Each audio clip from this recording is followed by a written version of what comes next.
Hi, everyone, and welcome to the Q&A that we're having tonight. I'm going to get all formal now. For those that don't know me, my name is Erica. I am your player support coordinator. I will be the person that you talk to about pretty much anything that's not in-game. I hope that helps you understand what I'm here to do. Tonight, I will be moderating the chat as well. So if you have questions, put them in the chat. And we do ask that everyone remain muted for the chat. We will take text questions only. At this time, I'm going to turn this over to the face that everyone knows and loves the most, Alex, our director. I feel like you put a lot of pressure on me with that description, but we'll go with it. Hi, everybody. A lot of you I know, some of you I don't. My name is Alex Richmond. I'm the event director for Outbound Hope. I'm also one of the world coordinators, the story coordinators. I am a former teacher turned school communications and PR specialist. I currently live just outside of Syracuse, New York, with my husband and two kiddos. Um, we started this project back in 2018, and actually, I'm going to turn off this share so we can. There we go. We started this project back in 2018. Obviously, it's a different world than the one we started in, and there's lots of changes that have come about. But we're really excited to get this started again, and we're excited that you're all excited. So, joining us from the staff end of things this evening, I'm just taking a quick look around to make sure I get everybody. We also have lovingly known as Space Prez. We've got Chantal. Chantal, you want to give a quick hey? Hi, everybody. Welcome aboard. I'm Chantel. I'm Space Prez, as kind of my code name. I was on board in 2019 in a couple separate roles as a player, week one, week two, and I am honored to join the staff once again for this go as your TL team leader description to follow. So it's an honor and a privilege to be aboard, and I can't wait to play spaceships with you guys. I live near Toronto, Ontario, Canada, so north of the wall, for lack of a better term. I am a full-time work from home data analyst, and I hang out with my 13-year-old non-binary stunt double, who is a really cool person. And if you ever get a chance to backpack your kids at LARP, it's awesome. And that's what I've got for today. So howdy, nice to meet you all, and bonjour. Now, those of you who participated in 2019, you know that I spent most of that weekend locked in a closet playing as the ship's Psy. Chantal has volunteered to do that willingly this year. So kudos to her. Big thank you Standing there. by. Also with us this evening is Casey. Casey is one of our co-assistant directors. Casey, you want to say a quick hello? A quick hello. Hi, I'm Casey. I know most of you, I think, looking at all the names, and for those of you that I don't, hi, good to meet you. Um, I too live just outside Syracuse, about an hour north, right on the US-Canada border. There's a lake in the way, but so same general uh, regionalities there. I am a title examiner and I run a title insurance company by day. And I'm a pretty full-time nerd by night and also in the spare hours at work. And I joined this project, I'd say about halfway through development in 2018, getting ready for 2019, and really just dove in feet first, my first LARP experience, period. Um, and we must have done something fairly right because our second year we sold out like that, even though the world disagreed. And we're here doing it again and hoping to recapture that lightning in a bottle. And I think we can do it. The only other staff adjacent person that I'm currently seeing is Jonathan. Jonathan, you want to give a quick hey? Yeah, hi. I'm Jonathan Zucker. I'm not actually on the event staff, but I am part of Windfall. I'm sort of handling a lot of the business, legal, financial side of things behind the scenes. Though, to be very explicit, I am going to be playing. So I am walled off from all the story secrets that anyone might even think I might have access to. I won't. But yeah, that's who I am. I'm in DC. I am a campaign finance lawyer and political technology person by day. And This is the one and only LARP I've ever done, but I liked it enough to help make sure it happened again. All right. So we have a much bigger staff than this, but keeping things a little bit more intimate this evening. Erica, I'm going to pass things back to you, I think. All right. So just a few housekeeping things that we're going to go through. Tonight, we have curated the list of questions from Discord, and we've done this to make sure that we aren't wasting time on questions that we've already answered. You can find them in Discord or the website. We'll be updating that as well. Secondly, we are not going to be answering staffing or NPC questions tonight, only because it is in fluctuation at the moment, and it is somewhat based on what's going to happen during the registration. And finally, the third point that we have is we do have a hard stop at 10 o'clock tonight, so we will be wrapping up close to 1:45 to give time for last minute questions.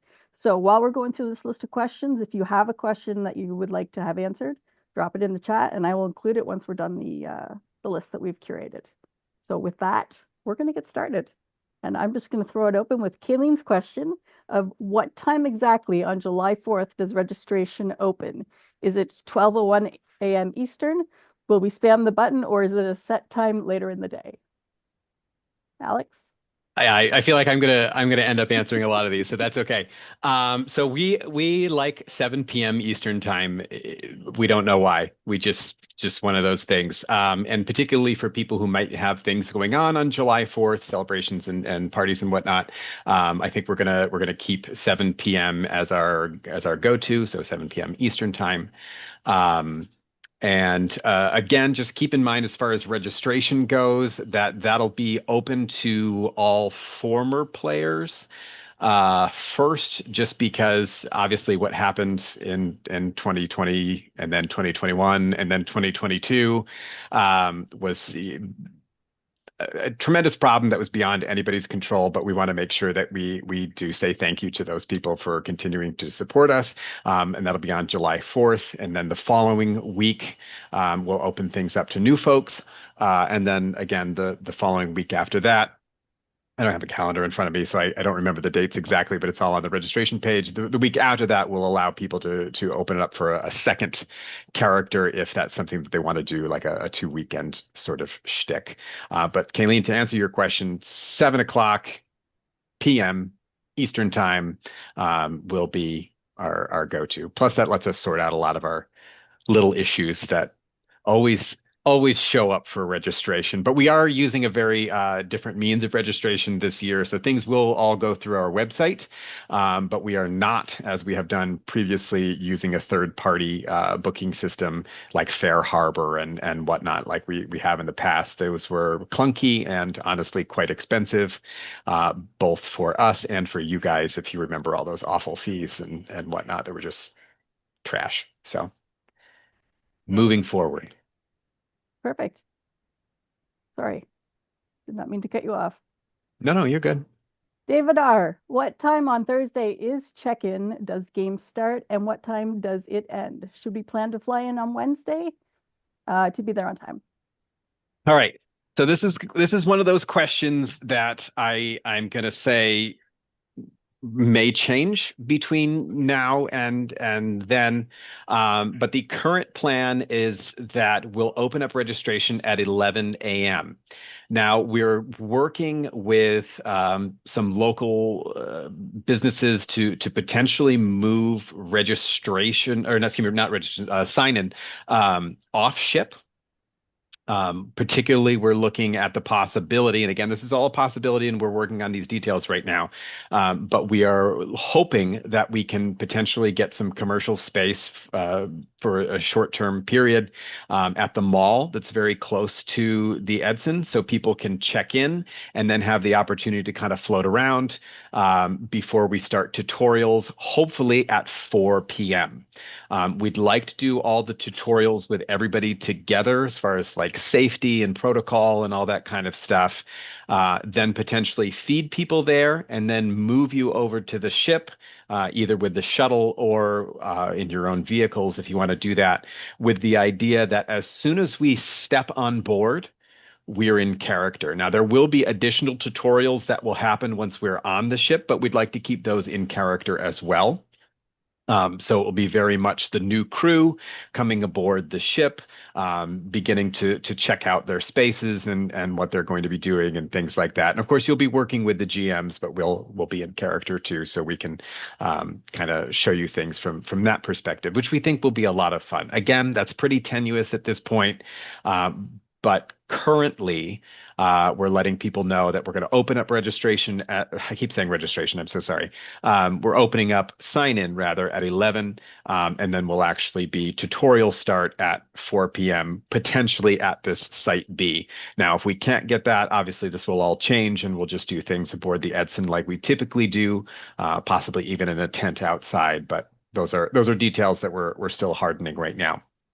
As far as the second part of that question, um, when is game off?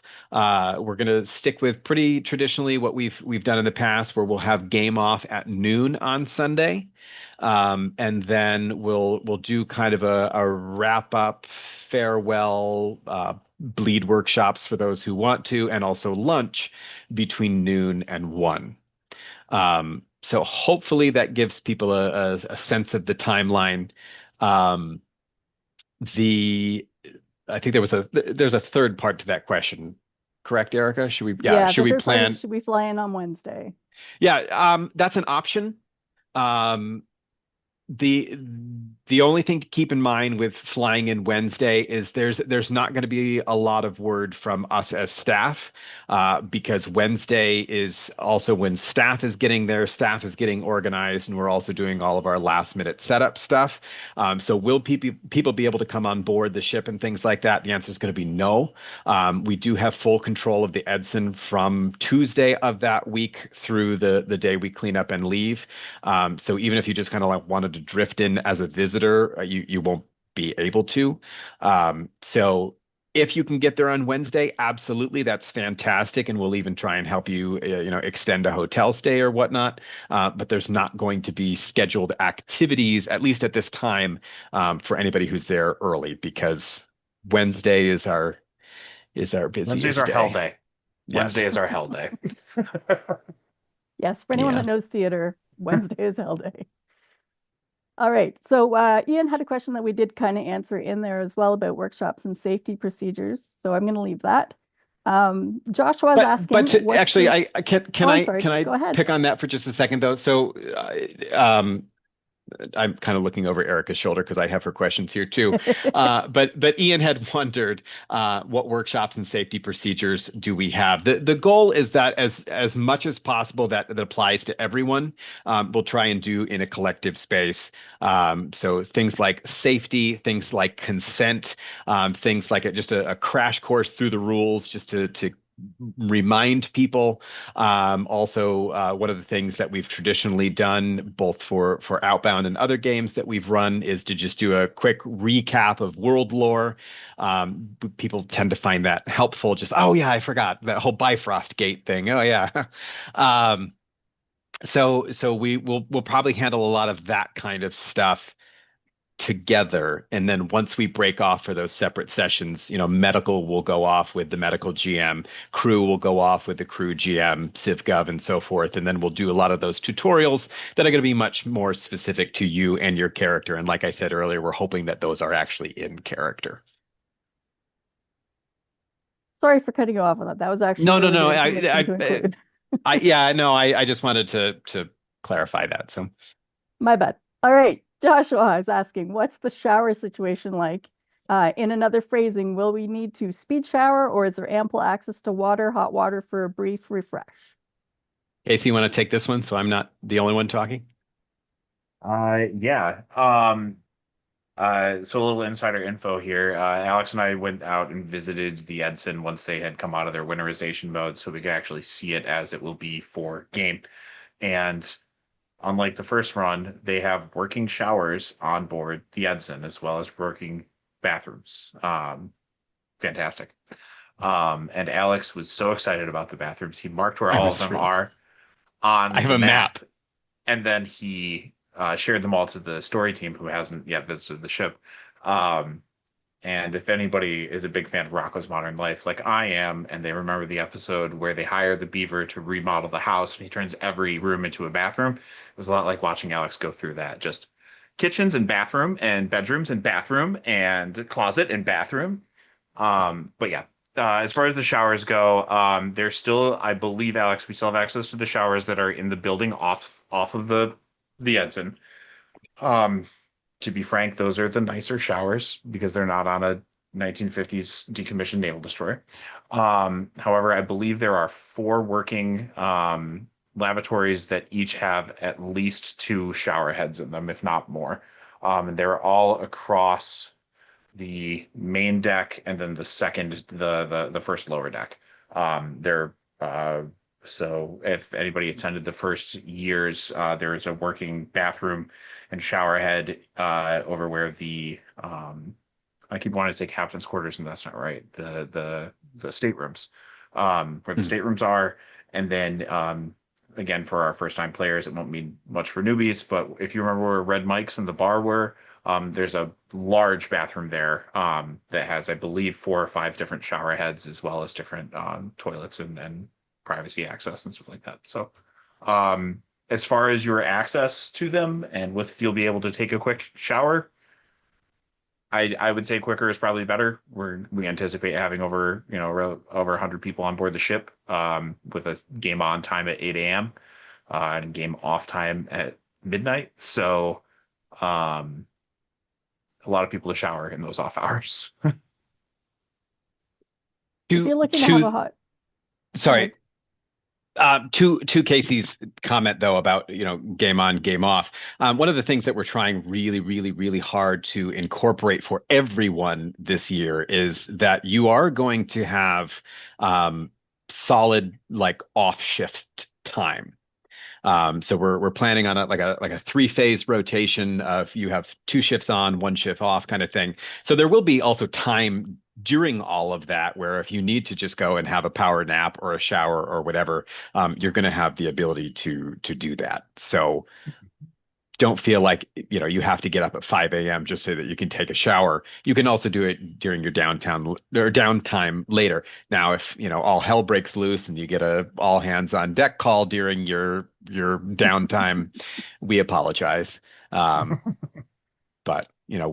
we'll forgive stinkiness at that point, I guess. All right, gonna follow it up. Last quick thing about toilets and showers. Some of the areas, at least 2 of the areas that we're looking at for the subships, so the gunship, the industrial ship, the science ship, do actually have their own bathrooms as part of that whole area. So those who are looking for like hyper immersion, the gunship area in particular has a bathroom that's kind of hard to get to from any other place other than the gunship itself. So y'all have your own bathroom. It'll be kind of cool. Constance, I do see you popped up in here. I believe that the bathrooms are all unisex. I don't believe there's enough of them to make a distinction. All right. So moving on, Joshua also asks, will we be able to bring small items of decor, posters, pictures, tchotchkes, etc.? Casey, you want to take it? You just did. Yeah, absolutely. A hard one lesson by us as staff the first time that we're going to pass on to you is the walls, though they are metal, are not magnetic. So if you're going to affix things to your bunk or to the side of the wall in your med room or what have you, bring something that won't damage the walls. Remember, this is a museum. We have to take good care of it. And make sure you have a way to put it up that's not going to be a magnet.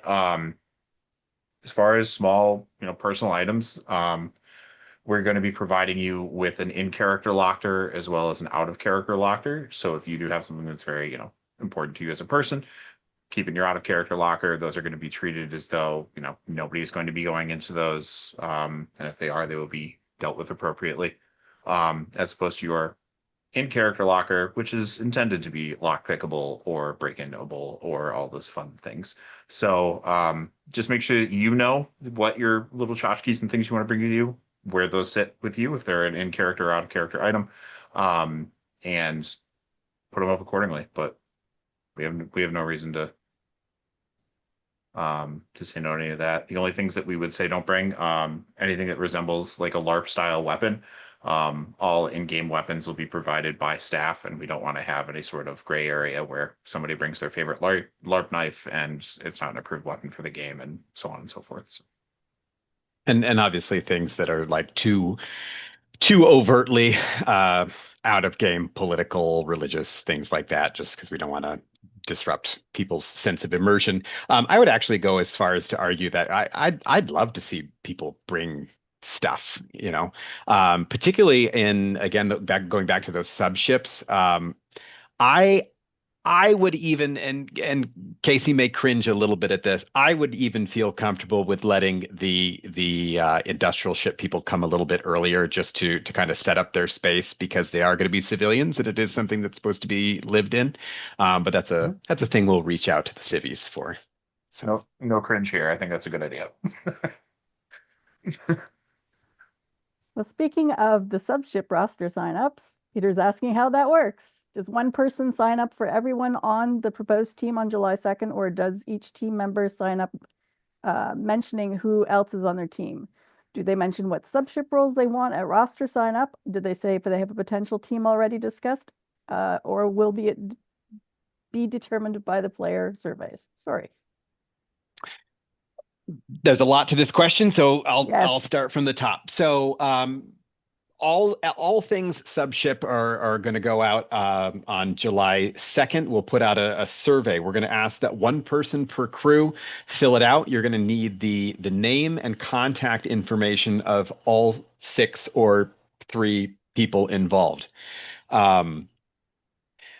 There'll be an area for comments. We'll take suggestions for how you think things should be organized in terms of roles. The problem with that is we know stuff that you might not. So there may be a particular character that, even though they do this one thing, there's also another piece of their character which is just as important, perhaps more important than the job that they do. And that might better fit someone because of their play style who had intended to be the pilot or what have you. So absolutely, we would love to hear descriptions of how you think things should be organized. The catch, though, is we're going to continue to draw so much information from those player surveys that we really we do want to hear your idea, but we also want you to know that sometimes there's some of that other stuff behind the scenes. So that survey will go out on July 2nd. Again, one person, fill it all out, give us the names and the contact information of everybody who's participating in your little crew. If we have multiple signups for ships on July 3rd, we'll do just random lottery. We'll pull one of those groups. We'll contact them immediately. We'll let them know that, hey, you guys got picked. Anybody who's not picked, we'll also inform them. And just let them know, hey, we'd still absolutely love you to participate. We're just going to ask that you do it in more the general population. Then on July 4th, we'll give those individuals a specific link that will just sign them up for that particular ship, and they won't have to go through the whole process that everybody else will necessarily. Trying to make sure I hit all the points. Yeah, it was a long one. I think you got it. But we're really excited to see how this functions. I think it's going to be a very different game for those people. You're very much still part of the big narrative. You're very much still part of the whole big plot that's going on, but you're going to be a little bit more compartmentalized in terms of what you're being asked to do and who you're doing it with. Now, I will say that all 3 ships are part of the USS Edson. So if at any point you want to dock with the Flame, you want to, come out, be part of what's going on, go to the civilian bar, interact with the captain, and all that kind of stuff, that's all very much open to you. We don't want you to feel like you're isolated the entire game, because you're not. There are going to be points in the story where, for in-character reasons, you're just not going to be able to dock with the Flame. Maybe the Alan Sandage goes off to investigate some asteroid, and they're on this little science mission, and the Flame has to shoot across to some moon. For in-character reasons, you're not going to be able to dock at that particular moment, but we'll make sure that we facilitate the fact that that will be able to happen soon. But obviously, if there's a medical emergency, if you need to use the bathroom and your ship doesn't have a bathroom, then what have you. But we do want to make this as immersive as possible for people. And some of the spaces that we're utilizing for those subships are really, really cool. So I think it's going to be a very interesting game for those people. All right, there's a continuation. We're going to ask, what will the refund policy be if suddenly extremely unsafe for a registered participant to travel? Jonathan, I'm going to throw that to you. Yeah. And I don't have a great, perfect, hard and fast answer, except to say this. Obviously, we hope nothing that problematic is going to be happening in the world, but these are uncertain times. And what I can promise is that we are going to be as sensitive to anybody's individual circumstances and individualize our response to what is going on with an individual person and the reason that they may or may not be able to, they may not be able to travel for the event. And then we're also paying attention to what's going on in the world. And if things change, we will change. And that is sort of our general posture and our general promise, is that we need everyone to feel safe and we need everyone to be there and having fun. Otherwise, why are we doing this? And so we're going to be doing everything we can to make sure that, one, we have this event, but if we can't have this event, we handle that fact. Or if someone can't participate in it, we handle it as sensitively as we can. Thank you, Jonathan. And I will say too, I mean, both Windfall as a group and staff as a group, we are in constant communication with each other. Sometimes too much communication with each other. But we are always talking about these issues. We're always digesting these issues. How is this going to affect different groups of people? And as Jonathan said, I mean, we're hypersensitive to some of the communities that make up our community, and we want everybody safe. That's the priority. I mean, it would kill me to drop this event one more time, but the world is what it is, and it sucks sometimes, and you all are our priority. So, and I think that's, as Alex just said, the priority for everyone here is that you are the most important part of this event to us. That said, there's a third question, and this one I consider the most important, so I'm going to be very careful with it. Will coffee be available 24/7? One of the areas, there's a lot of areas on the ship that we had access to, but maybe we didn't utilize, or our access was kind of limited in 2019. We have basically been given the entire run of the ship this time around, with one small exception. And it still pains me to talk about that one exception, but we'll get there. But one of the areas that we have a lot more play in this time is the kitchen. And we're actually going to be utilizing the stuff in the kitchen. And I'm pretty sure there's a hell of a coffee machine in there. And if there's not, I will gladly bring in multiple. So yes, we will have coffee available often. Oh. And I think Tom would be disappointed if it wasn't terrible. So we'll give people good coffee and terrible coffee options. I'm bringing good coffee from Canada. That's all I'm going to say. Yeah, but that's Ian, because you have Tim Hortons in Canada. exactly. There you go. Ian has a further question to this, asking, will hot chocolate and real whipped cream be available 24/7? We're role-playing hardship now. Ian, if I have anything to do with it, there will be whipped cream and hot chocolate. Ian is lucky that Erica is in charge of player support. All right. Next question is from Kier. Are the, I hope I pronounced that right, are the civilian ship crew government contractors, Windfall employees, or what? So I assume this is meant from an in-character standpoint. They would be individuals who the DCA has specifically, DCA, the Department of Colonial Affairs, has specifically selected for this mission. So in that sense, they are a government contractor. Are they Windfall employees? I can't say. Maybe, maybe not. Maybe they're a plant. Maybe they're just your average Joe. Maybe there's something else. That's when you really get into all the fun character details. So, simple answer, absolutely, they're government contractors. Anything beyond that, that'll just be a character element. Thank you, Alex. All right, that's the end of the curated questions. So I'm going to move on to the live questions. So again, if you have questions, please put them in the chat. And we're starting with Tom. Can returning players purchase more than one ticket for the same weekend? I'm assuming you're asking like for a friend.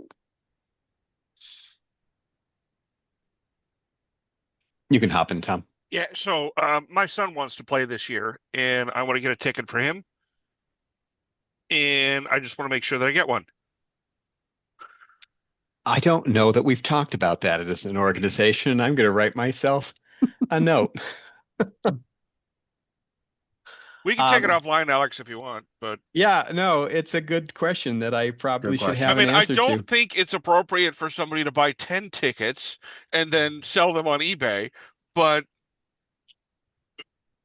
I mean, I If just want to get a ticket for my son. if y'all are scalping these tickets, we're just going to up ticket cost. No, just kidding. Hey, what was it? Odysseus or Odyssey Yeah, I know they had a lottery, so there's a lot of pent-up demand for this. it's true. Honestly, my gut would say I feel like staff wouldn't have a problem with that, but we'll chat as a group just to make sure that we're all, buttoned up, and I'll contact you directly. But then I'll also let everybody else know. Yeah. We So do yeah, we do want to make sure that we leave space for new players to come in, Yeah. but obviously, yeah. Well, my son would technically be a new player. Yeah, that's Mhm. true. all right. I did miss a previous question and I do apologize for that. The question is, what software are we using for the ship simulator? Casey? We are going to be using a modified version of Starship Horizons. We've been working closely with David Hernley, who's the software developer. We work closely with him in the pending 2020, 21, and 22 run. And he was overjoyed when we reached back out and told him that we were looking at doing this again. We've been working with him, just kind of trying to get a good grasp on what the software can really do and how we can push it to its limits in some ways. We do anticipate having a dedicated staff person who will be extraordinarily well versed in the software and basically running it from the background, and helping us to build out the mods that we need to tell the Outbound story. So, If you haven't played with Starship Horizons, it's pretty cool. Check it out.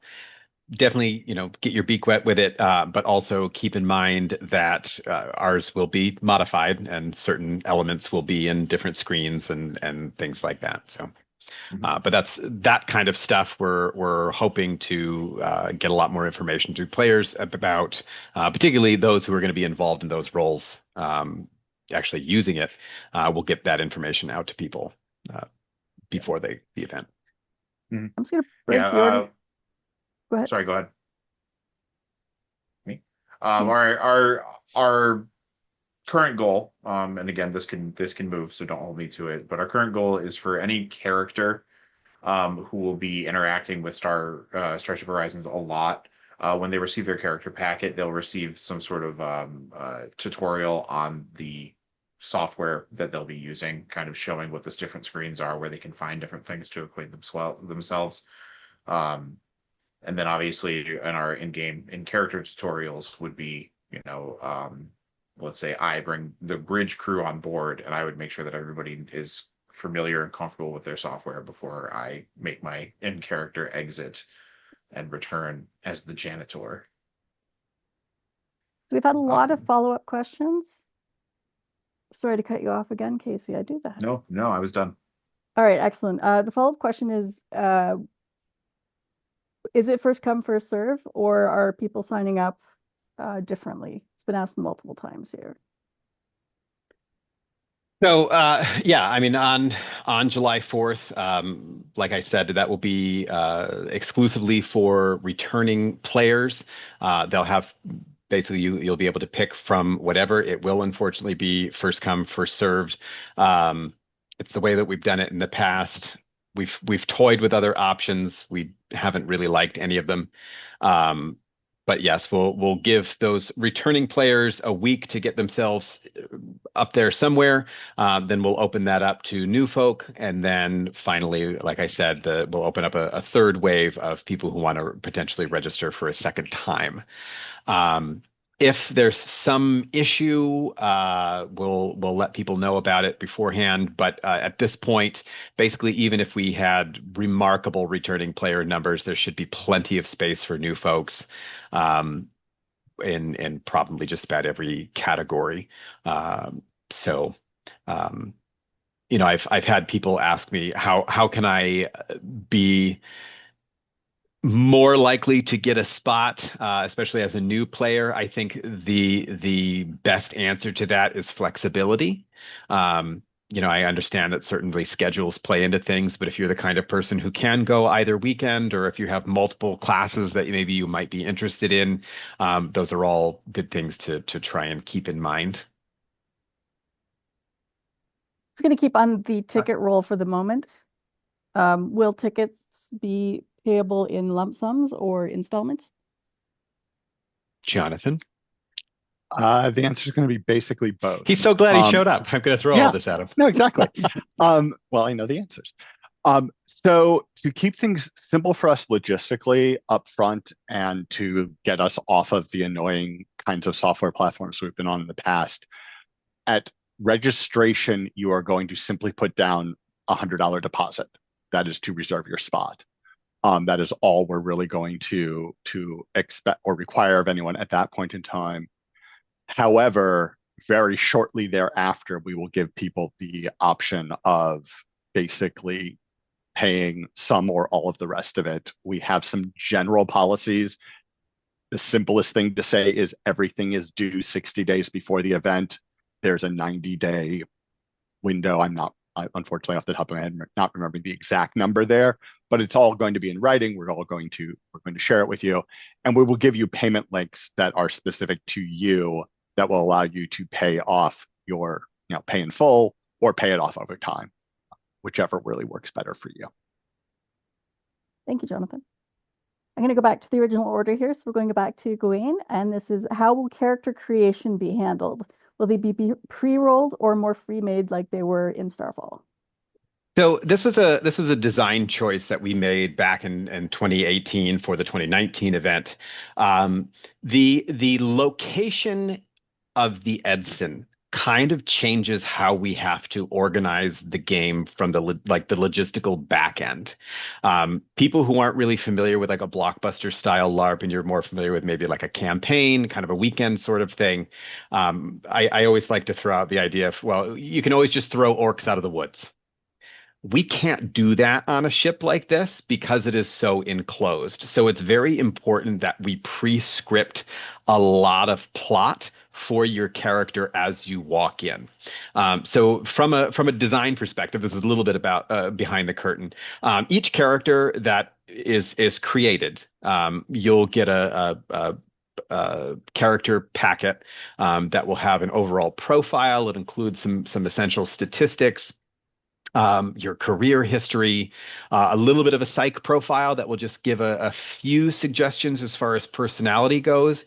You'll have a backstory that's in there, and then it'll also go into quite a bit of detail about what your specific role will be as a member of the Outbound Hope mission. You'll also then get a whole bunch of other documents that will fill in a little bit more about your character, but really what they also should be doing is setting you up for plot lines that are specific to you and your character. So maybe it's something that you're supposed to investigate or a person that you're supposed to make contact with, and it'll kind of grow from there as a result. So because it's really hard for us to just send in random plot, we try and pre-script as much of that in those character packets, get that out to you, which is why we don't just kind of make it a free-for-all. You can be the, whatever character you want to be. It also helps us to best gauge who should be in what role and for what reason. In terms of the overall like jobs there are to be done on the ship. So generally that's how character creation is handled. If ever you have something where you just look at this character, it's like, oof, that is not something that I want to play at all. It's very, very rare, but it's happened once or twice. That's when we're really going to encourage people to reach out to Erica, to potentially reach out to their GMs, although we're going to ask that you go through Erica first, and then she can kind of contact those GMs.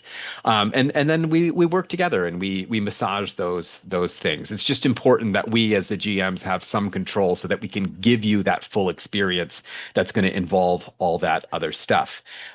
All that is to say, we have made some changes for this year in particular. We're going to give a little bit more wiggle room for our players to affect their characters.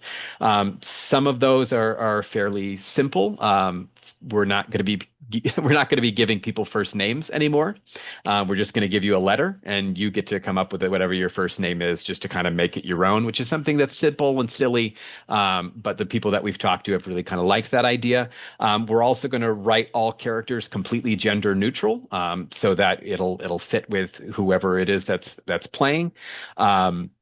So there's just some like soft little massages that we're going to be doing. We've done the pre-scripted characters in the past, and we've even had some people who are like, yeah, I hated that at the beginning, but then once I got in there and actually got to be that character, gosh, I started doing things that I didn't think I would have done otherwise, and so we've really liked how people have reacted to it, and it was also one of the things that people overwhelmingly supported in those initial character surveys that we sent out. What was it, like 6 months ago now?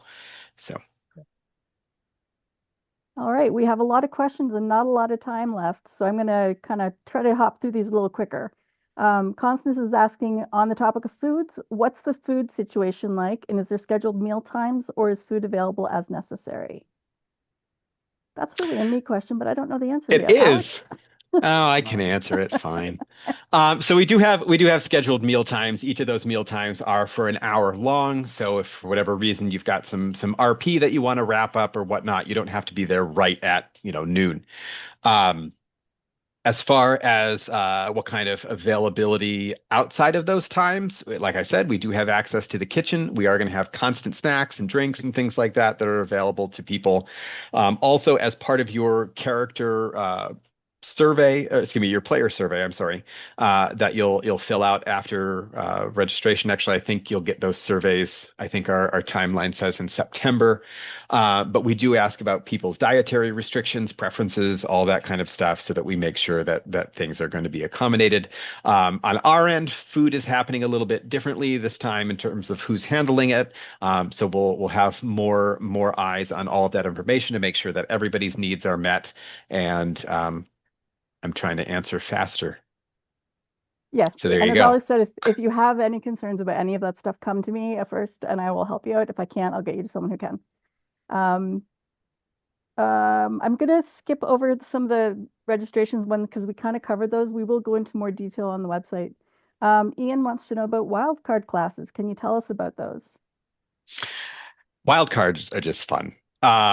So wild card was originally designed as a what happens if we don't have enough people in vital roles and we need to move people around. So they were originally created to basically help us as GMs fulfill those important niches should they arise. Now, if we sell out and everything is filled, a lot of those wild cards get rotated into stuff that is really great to have on the ship, but Traditional if military push came partner. to shove, they're not mission critical. But there are a number of roles that we've talked about. I don't think I'm really at liberty to talk about any of them right now, but some of them are We still really have to fun. solidify. And I would say the wild card slots are really best for people who are very, very flexible, and who are really good at improvisational kind of stuff. We have some really fun roles. Damn it, I want to talk about them, but I can't. Um, yeah. Ian, did that answer your Alex, question? Okay. What's up, Casey, Case? go ahead. I'm going to send you a text.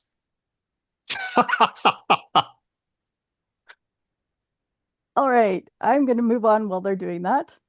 Tom is asking, will players be given the opportunity to use the modified Horizon software prior to the event? That's a Casey question. Can you repeat that for me? Sorry, I can't type and listen at the same time. Sure, if I can find it again, 1 second.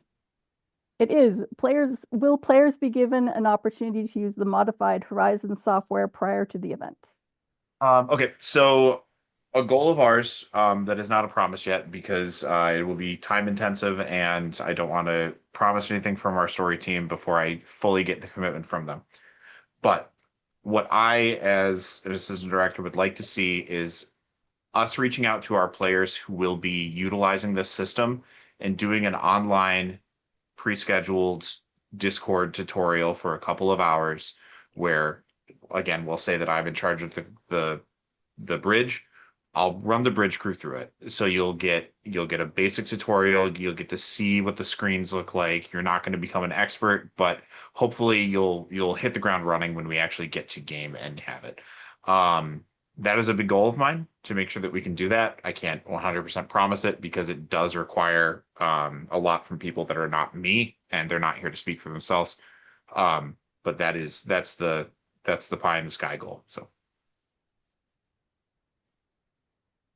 Question from Constance. Will we get a full character packet at once, or will you release little bits here and there like in 2020? I'm gonna pull up my production schedule here. I think the goal is to get all of it out up front, at least as much as we can. And if things get added thereafter, that's usually just kind of gravy. Um, Sorry, I'm trying to navigate my own website. So character packets are going to be released on March 1st at the latest. So ideally, we get them to you beforehand, but we're giving ourselves at least until March 1st. At that point, we're only a month out. Um, so I can't imagine there'd be a whole lot more that would go out between March 1st and the actual events in So actually we're 2 months out, sorry, in April and May. But every once in a while we do some updates and little trickles of things, yeah. Casey? So just a peek behind the curtain. When we were designing this, the first year I was in charge of medical and gunners, and then somebody's in charge of another team and another team and another team. What we do is just a lot of cross-pollination. I have this cool idea. I need a medic for it. I need an engineer for it. I need a scientist for it. And we cross-pollinate that and then populate all these documents in this ephemera that goes with a character that hints at the storyline to come, and then we would compile all of that into a singular packet and produce that to the player. That is how we intend to handle it this time. However, once all those packets go out and all the dust settles, sometimes we do see a storyline that's just sitting there, low hanging fruit. That if I can just send you a tag on document that gives you an extra storyline to do in game, we're going to do it. But you should receive most, if not all, of your character information in a single document. And that's not to say that we won't continue to do World Build Wednesday stuff, which very often ends up being related to specific groups of characters throughout that whole time. So, All right. Going with our final question of the evening, can you talk a little bit about the casting decisions you kind of have already for the key roles like Captain, XO, COB, Civ Ministries, etc.? Yeah, so costumes are provided for military folk. For civilian, we generally leave it up to you, although we are going to give people the option if they want just a flight suit with a DCA patch and Oh, things like that. sorry, Alex, just to interrupt. Casting Casting, not decisions. costing or costume. Oh, My apologies. casting, casting. Okay, well that changes my gears. Hang on, what was the question again? Can you talk a little bit about the casting decisions for the key roles like Captain, XO, COB, Civ Ministries? Yes. And you don't want to talk about costumes, all right? So Casey can definitely pick this one up too. But so much boils down to that survey that we're going to send people. It's a lot. There's a lot of questions there. It's not something that you just pump out in 5 minutes and walk away from. We do ask that people really think about the answers to some of the stuff that's in there, because it's going to help us to make the best possible decisions on our end. Um, with things like, I mean, the easiest thing to talk about is leadership. Um, when we're looking for, who's going to be the captain, who's going to be the XO, things like that, um, we're not looking for the person who wants it the most. We're looking for the people who are going to best utilize it for the game as a whole. We want people that can delegate, can share the story, can uplift other people because they are in that role. So yes, it's amazing if people have leadership experience or military know-how and whatnot. But at the end of the day, our goal is to facilitate the best game possible.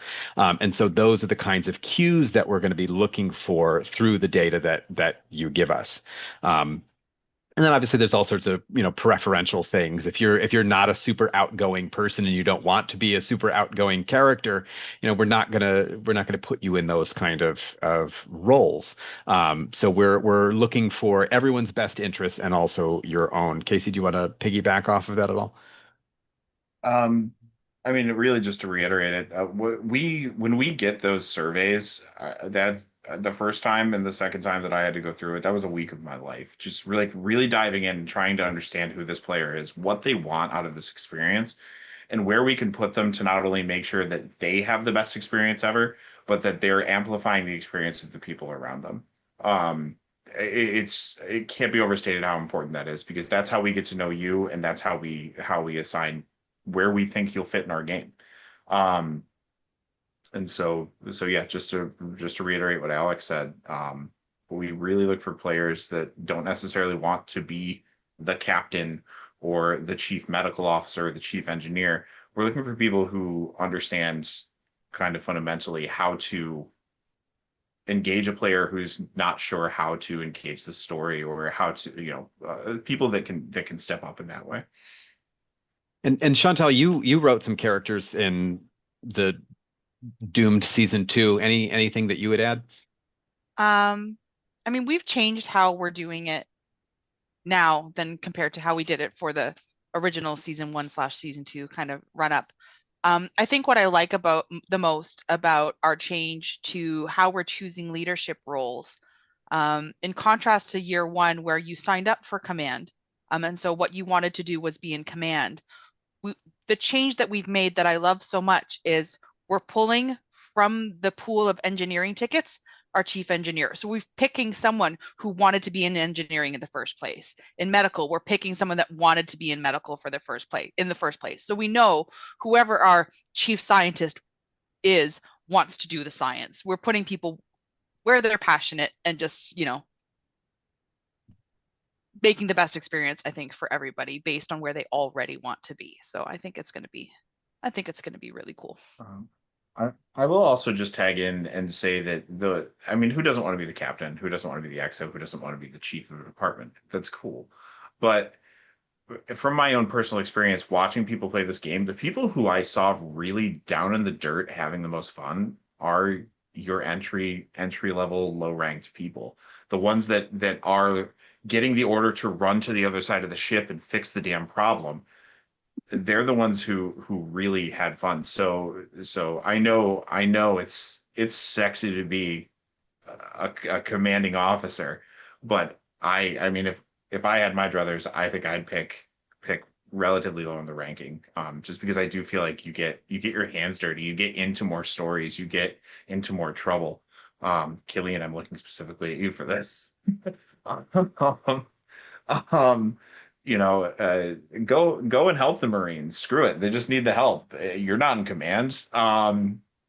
So yeah. I feel like people tend to feel some sort of like FOMO when they're like, I'm not the captain.